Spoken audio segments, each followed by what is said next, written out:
Hi, my name is James McCauley. I'm a licensed marriage and family therapist.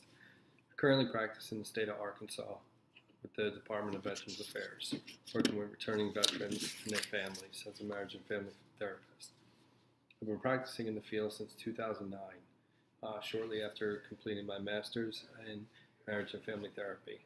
Thanks for attending today's blog, video blog, regarding marriage and family therapists and divorce-related legal proceedings. So today we'd just like to give you some information regarding some of the things that you may see in terms of general divorce processes, some child custody issues, considerations for evaluating child custody arrangements, or mental health of a caregiver, some AA-MFT codes regarding ethical considerations for us to have in the back of our minds, and tips for releasing information when subpoenaed, and just some tools in your toolbox to put along the way considering this topic. So according to the AAMFT Children in Divorce Clinical Update, current divorce rates are about 40 to 60%, and that increases 10% if there's a remarriage. Regarding those divorces, 25% of children whose parents divorced will experience emotional and behavioral difficulties as compared to 10% with non-divorced parents. So that exposes some risk factors for the kids. There may be a decline in financial and social support, parental conflict, poor parenting, loss of contact with a non-residential parent. So just some stuff to consider there in regards to divorce, and the possibility, it's more of a probability that you'll work with a family or a couple going through this as a marriage and family therapist where you practice.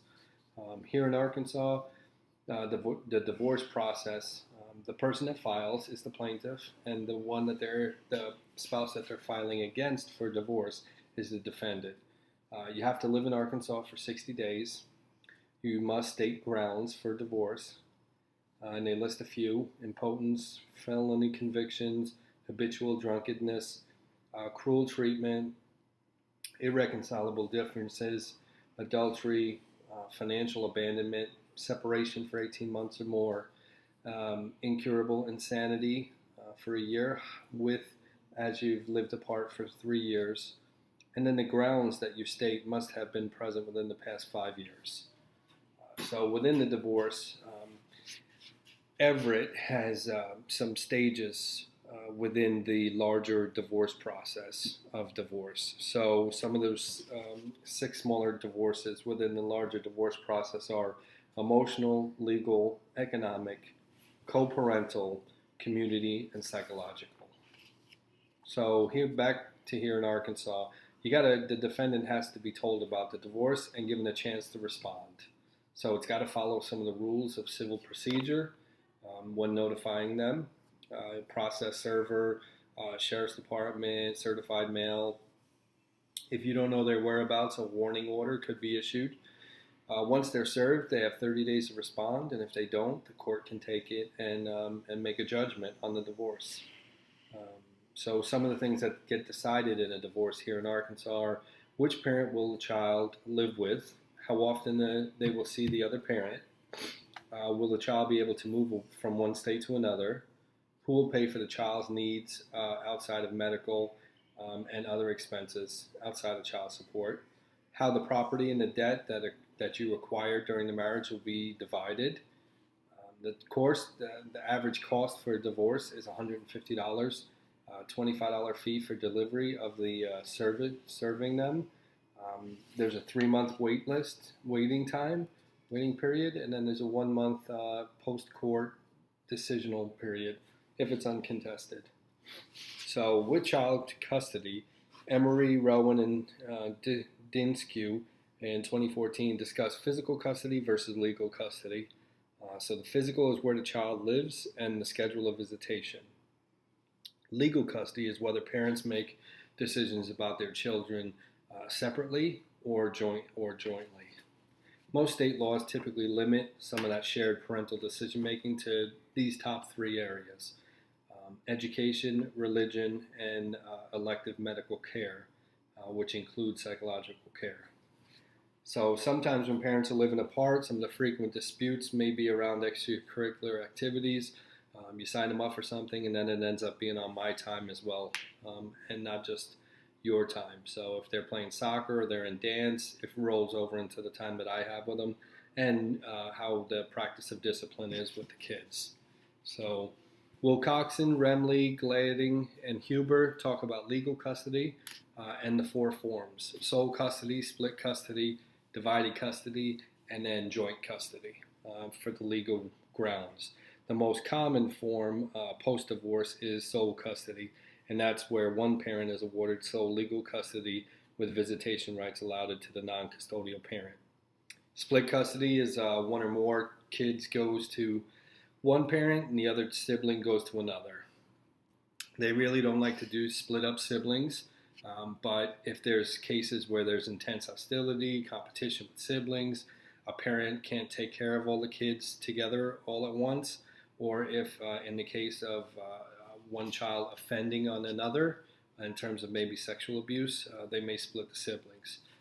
Divided custody, that plays a part more when one parent is the sole for the school year, and then the other parent comes and has the custody over the summer. So, and then joint custody, it's referred to as shared parenting, shared custody, concurrent custody.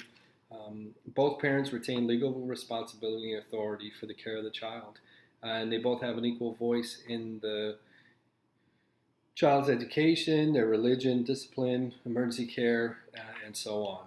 So Simon and Willick also looked at when divorcing parents disagree about the best interests of their children or child, and they can't agree on a child sharing plan, like they can't come to a resolution themselves.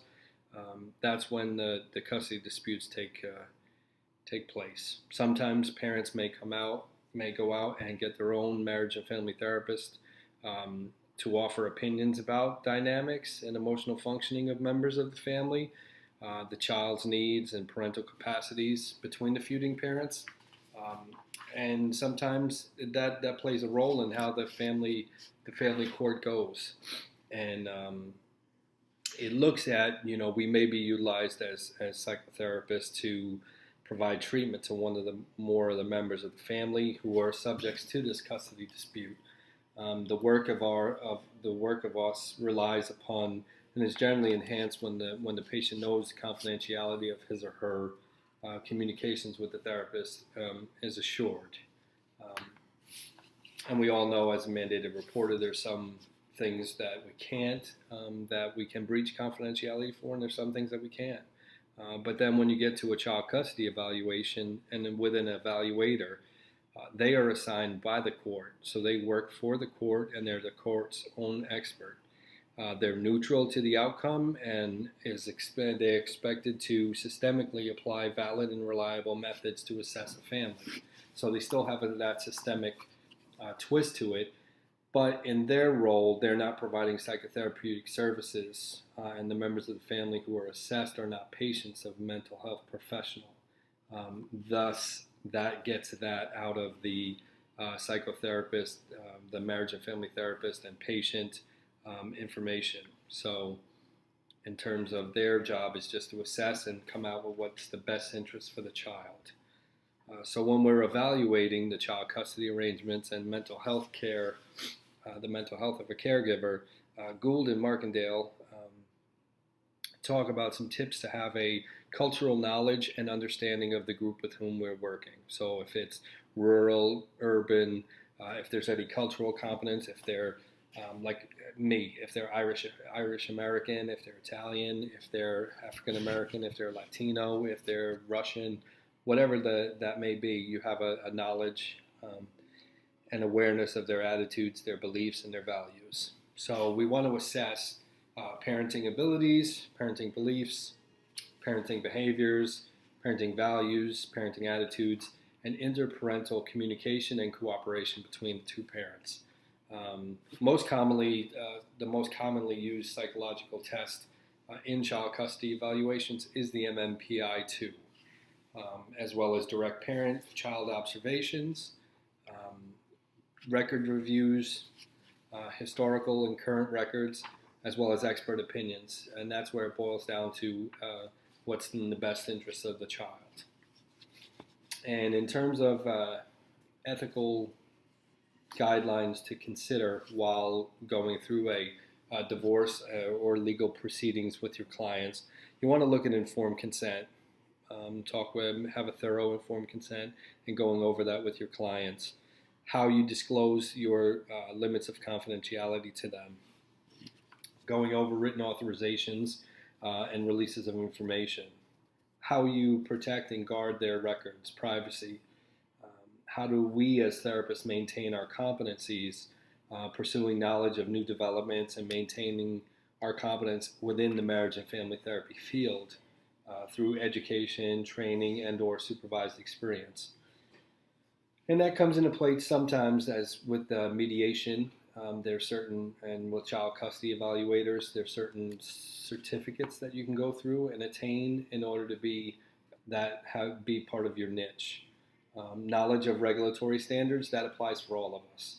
So whatever state you're in, AAMFT standards as a marriage and family therapist, COAMFT, KCREP, whatever your standards are with your regulatory, whether it's with your program as you're going through it as a student or as a clinician, both at the federal, at the AAMFT level and at a state level. So also performance of forensic services.